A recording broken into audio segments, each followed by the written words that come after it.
ہمارے ایک دوست نے ایک واقعہ سنایا تھا قبر کے عذاب کا.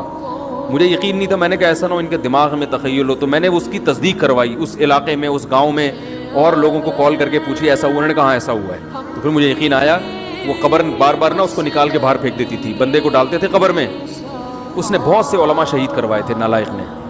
اس کا جرم یہ تھا کہ وہ مخبریاں کر کر کے نا علماء کو قتل کرواتا تھا. اس کے والد میرے پاس آئے, ہم لوگ کے پاس آئے. انہوں نے کہا کہ بھائی میں جب صبح جاتا ہوں تو میرے بچے کی جو لاش ہے نا وہ قبر سے باہر پڑی ہوئی ہوتی ہے, تو میں بڑا پریشان ہوں, کیا کروں. تو ہم پھر دفن کرتے ہیں تو اچھا قبر بالکل صحیح ہوتی ہے اوپر سے,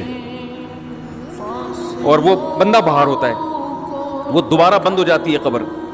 تو ہم بڑے پریشان ہیں, کیا کریں. یہ کوئی شخص شرارت کر رہا ہے. تو کہہ رہے ہیں, ہم نے کہا بھائی ہم تو نہیں کر رہے شرارت. کہا تو اگر دوسرا ہم شرارت کوئی کر بھی رہا ہوتا تو قبر کو کھودی بھی تو ہونا. تو تم, انہوں نے کہا پھر یہ مشورہ انہوں نے ان کو دیا کہ تم ایسا کرو, لڑکا جو قتل ہوا, جو مرا تھا نا, جو قبر میں تھا, جس کی لاش باہر, نوجوان تھا, وہ بڑا مخبر آدمی تھا, وہاں کے گاؤں کے لوگوں نے بتایا. تو اس کی لاش جب باہر پڑی ہوتی تو باپ اور بھائی کو لوگوں نے مشورہ دیا اس لڑکے کے کہ تم لوگ رات کو قبرستان میں جا کے بیٹھ جاؤ, پہرا دو کہ کون آتا ہے نکال کے جاتا ہے اور قبر کو پیک کر کے چلا جاتا ہے.